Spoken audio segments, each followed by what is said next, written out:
Halo semua, yuk bersama kita menilik eksistensi Gerabah Agus Okta yang ada di Banjar Prangsade, Desa Pering. Perkenalkan, yang ini selaku anggota dari kelompok 15 Kakak Nusantara dari Agus Prima. Nah, di sini saya ingin bertanya sedikit. Sebelumnya Ibu bisa perkenalkan diri terlebih dahulu. Nama saya Nyoman Lese, ada saya Leme, ada pengrajin gerabah.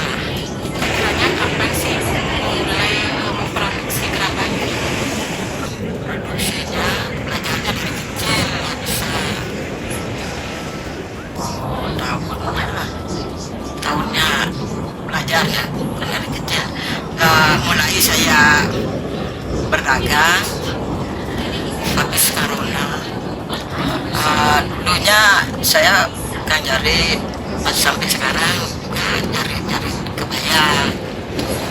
Terus sudah tua saya punya cucu rumah. Ya corona tuh nggak ada kerjaan, ya bikin lah saya buat itu gerabahnya.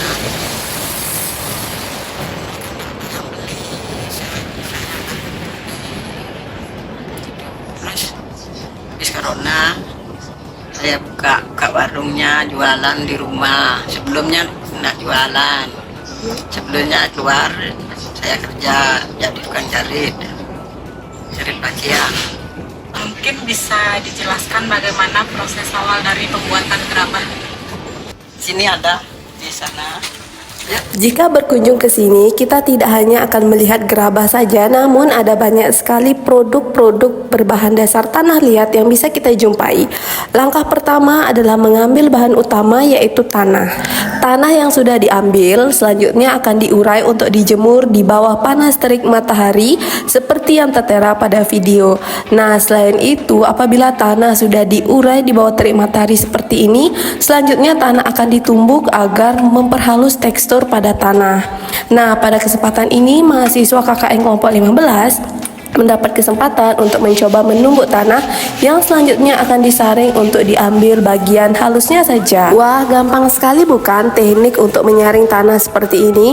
Nah, tahapan selanjutnya yaitu mencampurkan tanah yang sudah halus dengan air sampai adonan menjadi padat seperti kledo atau plastisin.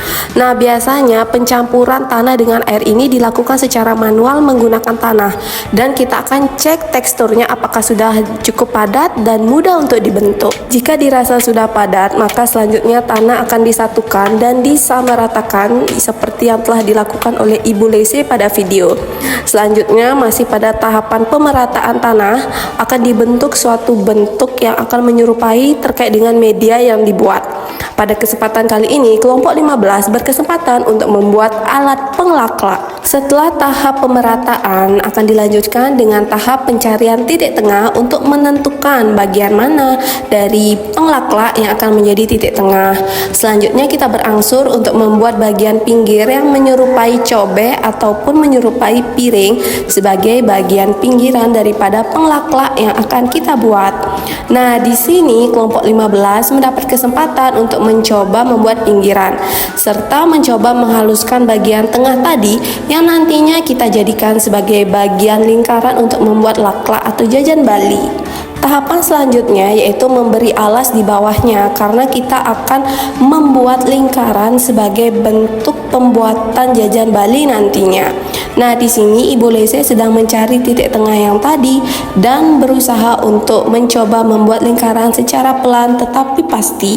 Nah, di sini kami dari kelompok 15 juga mendapat kesempatan untuk mencoba membuat lingkaran yang nantinya digunakan untuk membuat jajan laklak atau jajan khas Bali. Ternyata membuat prosedur lingkaran seperti ini memerlukan 3 kali tahapan agar bisa sempurna seperti pada video.